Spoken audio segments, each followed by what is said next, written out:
To whom does your life belong? Who owns you? Most people instinctively answer, I own myself. But most people don't actually believe that. What does it mean to own something? It means that you and you alone have the right to decide what is done with that thing. What is yours you can use, you can trade, you can give away, you can destroy. So what does it mean to say you own yourself? It means that you and you alone have the right to decide what is done with your body and your mind, with your time and your energy.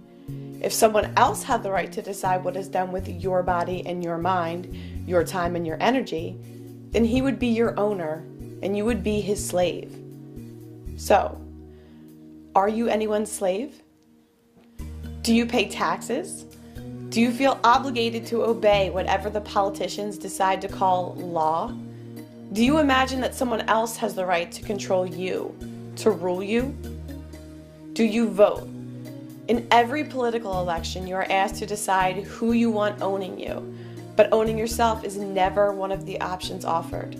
The only choice you are given is the choice of which politicians will coerce and control you by way of so-called regulation and legislation, and confiscate what you produce by way of taxation. Whoever wins, you will be extorted and dominated.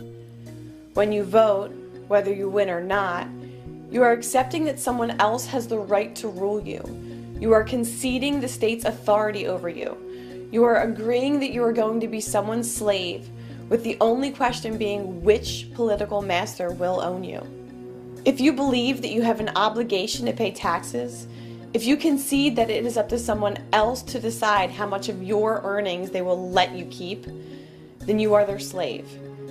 If you own yourself, you don't need the permission of anyone, any individual, any group, any collective, any country, any legislature, to run your own life, make your own choices, and keep the fruits of your own labor.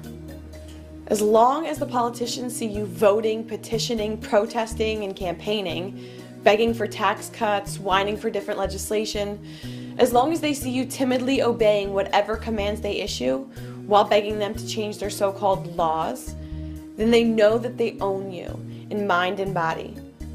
Writing or calling your congressman merely tells him that you still think he's important, that you still view him and his fellow parasites as authority, and that you still think it's his choice whether to let you be free or not.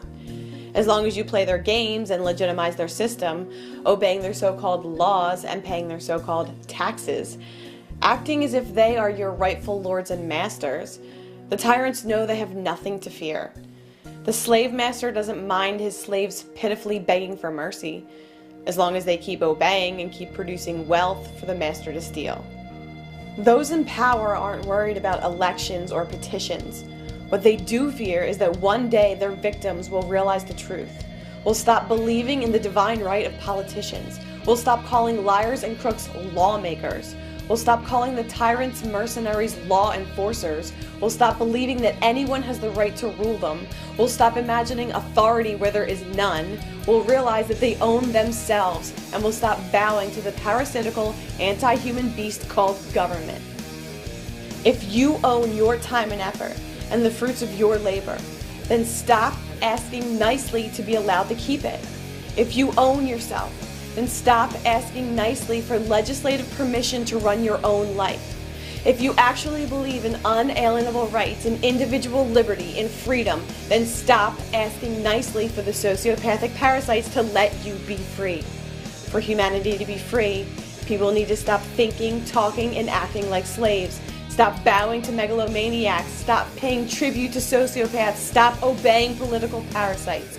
If you truly understand that you own yourself, then start acting like it.